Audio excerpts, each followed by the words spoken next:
Well, the Melbourne Holocaust Museum has reopened. Prime Minister Anthony Albanese and the opposition leader Peter Dutton both used the event to condemn the uptick of anti-Semitism in Australia amid the Israel-Gaza conflict. As the conflict continues, anti-Semitism is on the rise, but we will not let it find as much as a foothold here.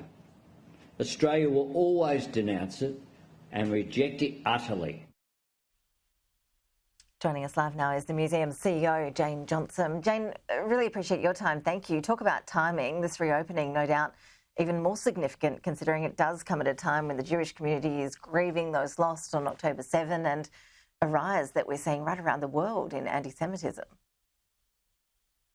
That's really sad, actually. We had wanted to, I guess, to what degree celebrate the reopening of a Holocaust museum, but we wanted to acknowledge it. We really didn't imagine we'd be doing so in these circumstances. Very challenging, but timely. As we've been reporting, absolutely, and as we've been reporting today, Jayne, today on the streets of Melbourne, we're going to see hundreds of students skipping school to protest in support of Palestinians.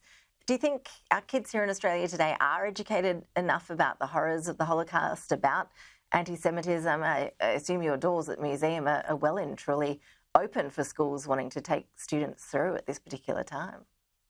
Well, we were at a point 6 or 7 years ago where there were more demand for people to visit the museum than we could manage, so that's the reason behind the rebuilding. But obviously in Victoria, Holocaust education is mandatory, and a part of that does teach about the horrors of anti-Semitism and, you know, of racism in general. So all I can say is, well, not enough people, not enough Victorians are really across some of these issues. And the complexities of the situation in the Middle East is way beyond what we can educate about in our museum. But what we do teach are critical thinking skills. We present the evidence, some of which you can see on the screen here, and we try and teach those skills that you learn as a historian, which is how to evaluate the material in front of you. Where is it coming from? What's the source of it? And where else can I look for other information to perhaps build a fuller picture of what's going on, whether it's a historical event or something going on today?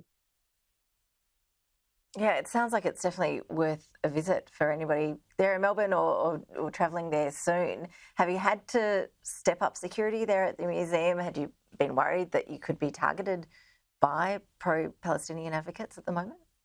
Sadly, we, like, Jewish schools in Melbourne have always had security, have needed security, which is, it's sad to think that in Australia you would need that. But we have, yes, it's stepped up appropriately for the moment, as it is when there are crises like these.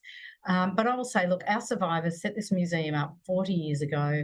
They wanted to share the stories of what happened to them. They want to make the world a better place. They believe in peace and respect for all.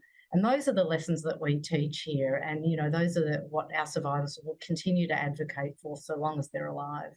And we'll carry those messages on. We had a beautiful smoking ceremony. You can see out the front of the building, cleansed the building, and our elders took great part in that. And it was a beautiful start to an amazing day.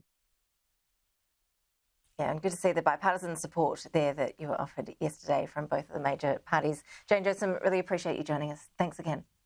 Thank you.